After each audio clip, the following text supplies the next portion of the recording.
So this is the interview with Uncle Albert, and we're doing it on the 7th of December 1991.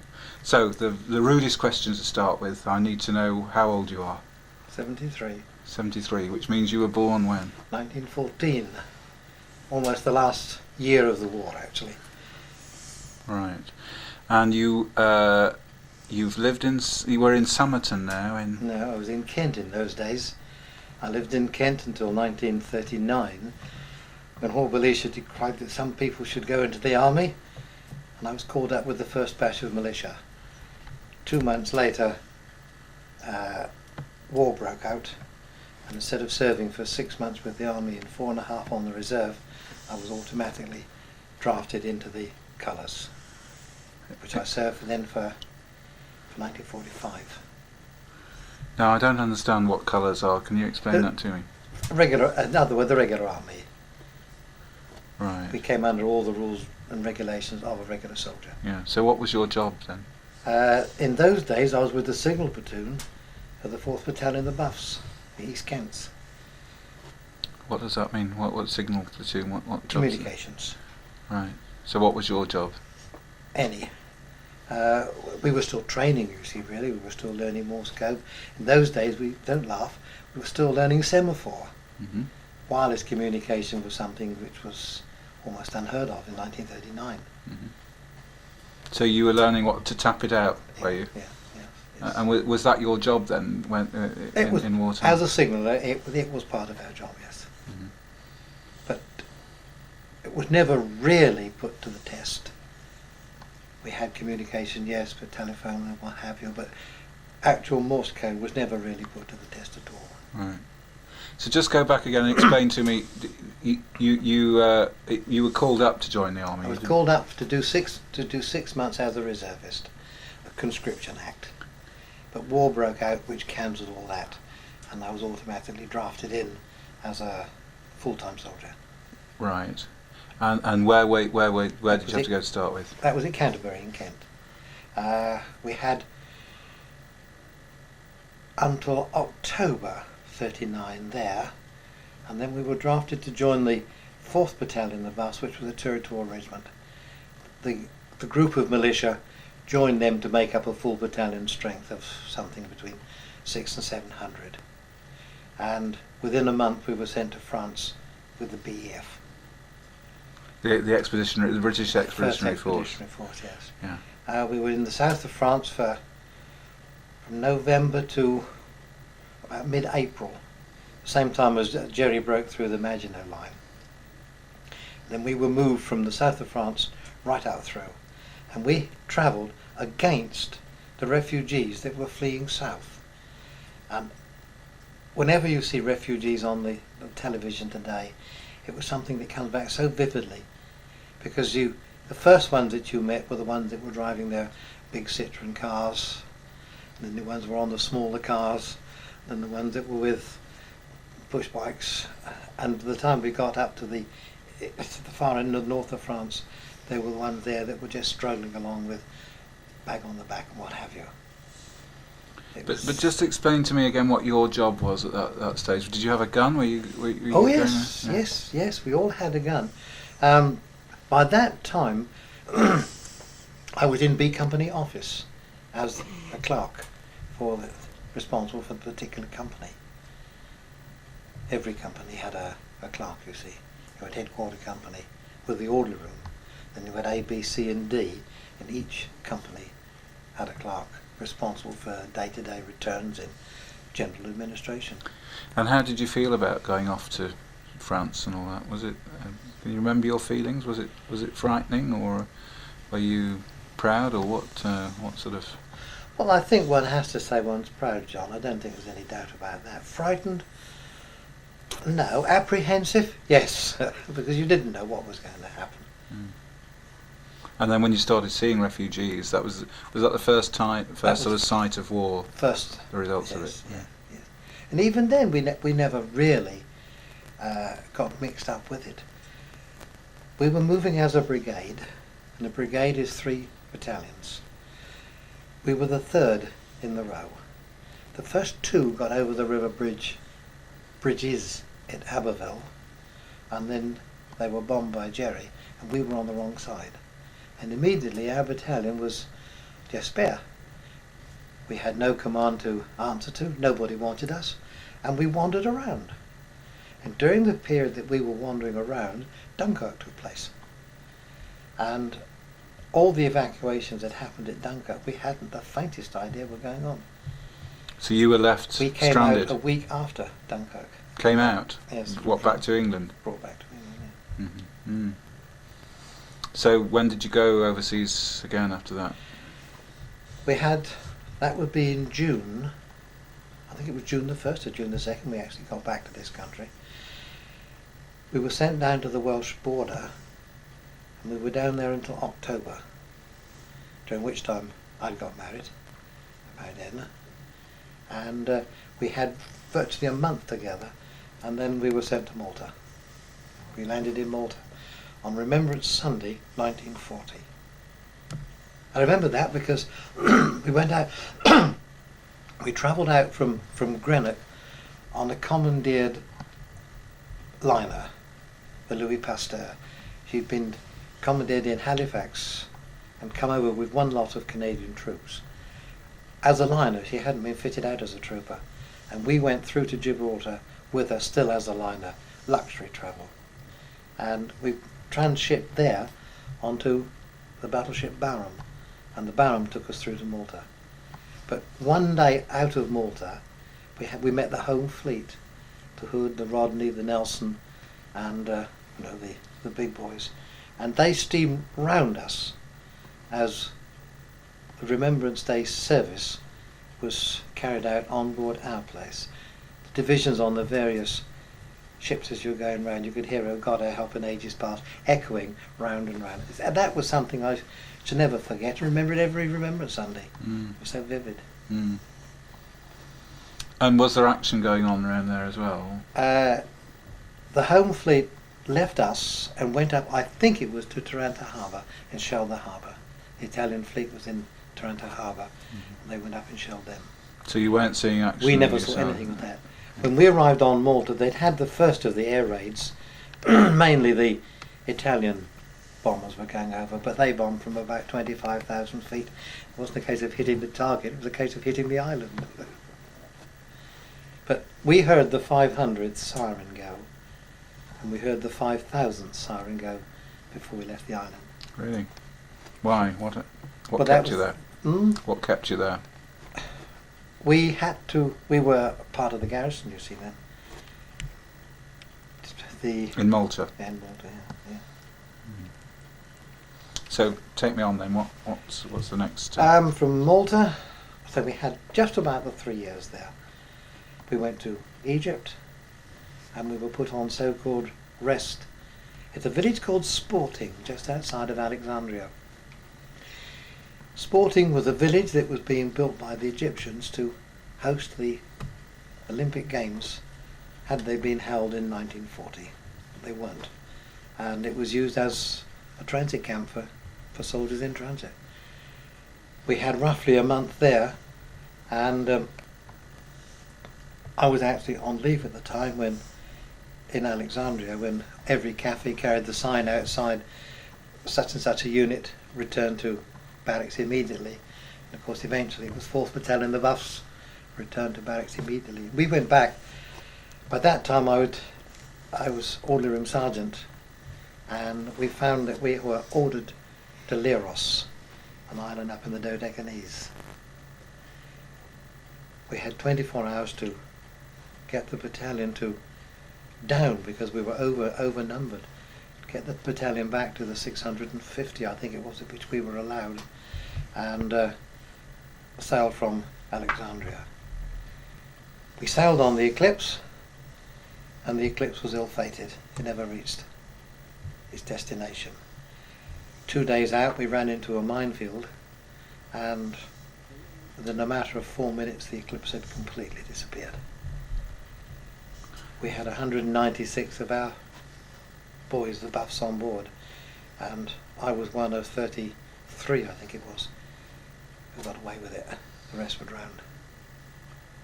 The accompanying destroyer was a Greek destroyer, I've forgotten her name, actually saw everything that happened. And Well, you saw everything that happened. yes, John, we had one almighty explosion. I was sitting on the lifebelt, and it tipped the destroyer onto its side. We had another explosion. That was the mine exploding. We had another explosion as the ship's magazine blew up, and that blew the destroyer straight in half. So to say that I saw anything would hardly be correct, because I didn't remember nothing really until I was some 50, 60 yards away from the destroyer and clinging to one of the old wicker signal panniers. And you were actually in the water? In the water, yes. With a life jacket on? No, I had no life jacket. So that saved your life, clinging to it? Yes, but of course it has its humorous side. You had to get rid of boots because army boots were not. You couldn't swim in army boots, and I eventually got rid of them. I came across a naval rating with 2 oars, 2 of the big lifeboat oars, and he put the ends under his armpits, and I put the other ends under mine, and 6 hours later we were picked up. To have its humorous, inhuman touch, the officer in charge of the little motor torpedo boat that picked us up was Major Hayward, who Kingsley worked for in Gloucester for so long.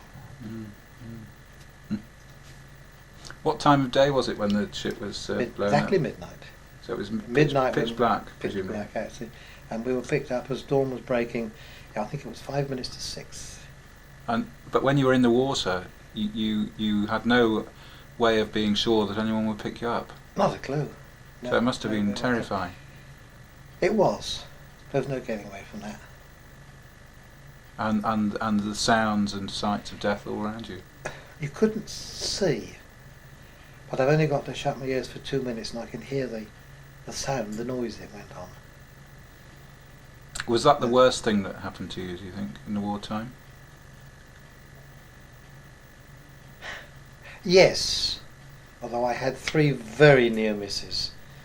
I had one in France when 4 of us were together. We were being plastered with mortar bombs, and you could hear them fired in the distance, and if you counted 10, then you ducked, you were out of the way. That was the time it took for the mortar bomb to reach you. We ducked. 2 of us went one side of a small hedge, and 2 went the other. The 2 that went that way were blown to smithereens, and we weren't touched. And I had one on Malta actually when we had a 1,000-pound bomb dropped in the dispersal area where we were in a slit trench, and we measured the crater afterwards, and from the edge of the crater to the edge of the slit trench was 12 feet, and we weren't touched. Amazing, isn't it? Yeah, to look back on that. But Yes. and obviously you are one of thousands of Oh, people thousands, yes, there's who've got nothing. those stories, but it doesn't. Yes. Well, there's nothing perhaps unusual, but there is for you. I mean, it's still your story, and still means a lot for you and what you've seen, doesn't it? I think perhaps what is most disappointing actually that I never see any of the old lads. I went back to one reunion dinner, but that was a real reunion dinner, and I didn't want another thickhead. So anyway, let's go back Yeah. to that. There you are in the middle of the water there, Yeah. and Major Hayward picks you up. That's right. Yeah. We were one of 13 that little boat picked up. There's an interesting story behind that because they were members of the Long Range Desert Group who were travelling up and down the coast, stopping off here and doing a little bit of dirty work and a little bit of dirty work farther on. But Turkey, if you remember, was neutral, and they were only allowed just to touch in on the sides. When they'd gone back after their dirty work that night, they'd actually put all their camouflage netting up so they wouldn't be seen during the daylight, and purely by chance the wireless op on board pressed the button and he heard the Mayday, which was picked up from, the SOS was picked up from the destroyer which was travelling with us. And they turned out, and they'd been out for quite a time. And they were actually on the way back when they spotted something which turned out to be us. So they'd nearly given up. They had given up and they were on the way home. So, Gosh. So once again you were chance in a million. you were the right side of being saved. Eh? Mm. Interesting, when we saw the boat, or when I saw the boat, because I was facing the right way, coming towards us through the, as dawn was breaking actually, it was almost as if it had a glow, a light, which was leading it. And when we were picked up, the light went out. Now whether it was because it was a freak of the light, I don't think so. I think there was something else behind it.